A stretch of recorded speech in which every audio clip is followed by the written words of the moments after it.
Flip Flapper is about two cute anime girls traveling the pure illusions, or aka different dimensions and stuff like that. And they have to collect all of these shards for some reason that I will not say. Spoilers, obviously. So in this video, I'll be talking about why the show is good and why is it quote unquote bad by collecting these shards called the 3 C's, which will appear throughout the video, so sit back, relax, and maybe pay close attention to the video and enjoy my rambling about Flip Flappers.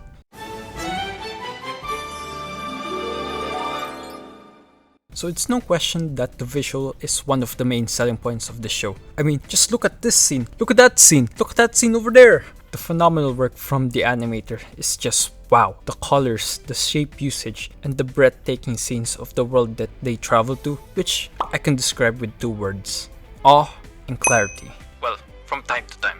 You get an ice bayou.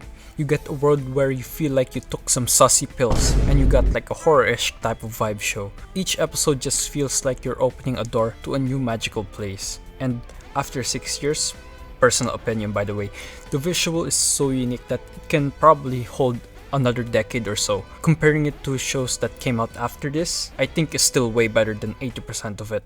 And moving on to the story, the narrative doesn't give you any context explanation like your standard anime of storytelling, like overloading you with a bunch of information like the power system and how the world works in the anime. It doesn't underestimate the viewers because it solely focuses on showing rather than telling you.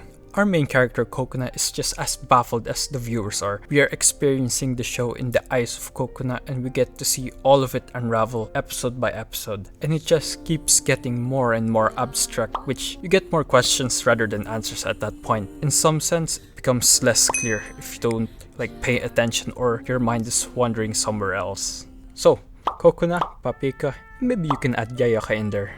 So our 3 main characters in this convoluted story. Papika, the energetic, happy-go-lucky type character that anything is possible if you just keep moving forward. Cocona, the indecisive, quiet, and reserved character type. And lastly, Yayaka, the hot-headed, stubborn, and sundry of the girls. And you get to see these girls interact and clash with one another. Mostly Papika and Cocona since they have the most screen time. And as the episode goes by, you get this consistent progress in their main character's relationship, slowly and transforming into something that is inconveniencing one of them to something beautiful of wanting each other's company and escalating that to falling in love. Like, they keep repeating Daisuke over and over that you get this feeling that they love each other more than as friends, bruh. A certified Yuri moment. And Yayaka, coming into terms with her tsundere ways and finally being honest that she wants to become Cocona's dearest friend that will be there for her when she really needs it. And watching these 3 grow as a person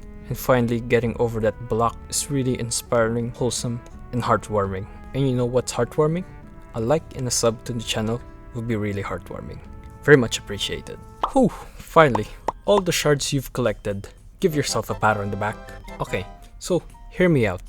These are some nitpicky flaws that I have experienced by watching this show. This isn't my first time watching the show actually. I've watched this like 6 years ago while it was airing. I could see some of the flaws which I turned into these shards because I don't really see it as a bad thing because like every show has its major flaws, and some of the factors that didn't get the spotlight is because probably due to the limited streaming services, or maybe nobody marketed it, or it's just like viewers just leave halfway because it's just so confusing. So the shard comprises of the 3 C's: consistency, clear, and clarity. And let's switch them up and you get inconsistency, unclear, and just confusing. These points I'm mentioning has like a certain level of correlation with one another, so let's go through with them.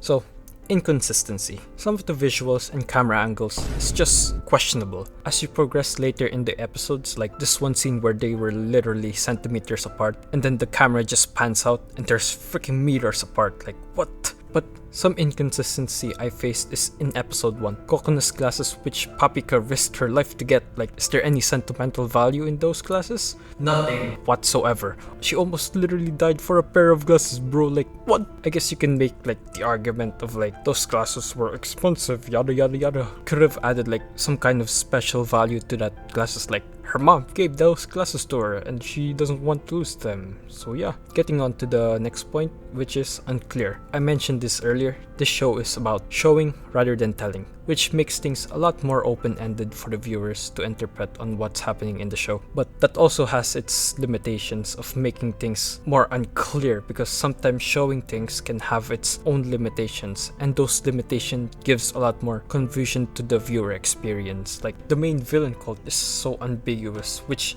they probably made it that way. They're just like literally they're just being the classic baddies that they are. And the leader of the cult is someone that appears in the later episodes. But how the heck did he freaking get all these followers, researchers to fund these operations? Like, what? Explain. And the confusing part is that the very last 3 episodes bombards you with this overall narrative of the show, which leads you to get a bit overwhelmed by the sheer amount of information that is provided to you. Like Cocona's mom, but one character actually became an actual character, and that's Salt. Like, all he does is like stare in the freaking screen monitoring Cocona and Papika, which is kind of weird, bro. Like, what? In the end, you'll be like, wait, you existed? And one of the episodes is Iru Senpai's backstory, which I think they just used her just to showcase the mechanic of the red portal, so that you won't get confused in the later episodes. But I'm just as confused, bro. Like, why her though? They could have used Papika's past instead of her, which would make it a lot more easier for the viewers to understand the last few episodes and its foreshadowing, anticipating, and teasing what's up and coming.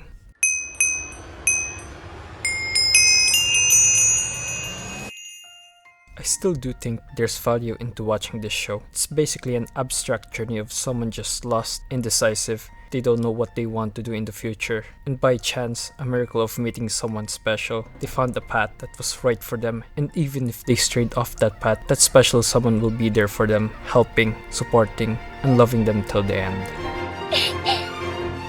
私もそうだよ。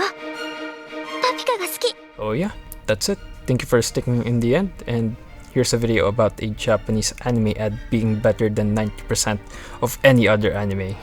Yeah, that's it. Bye.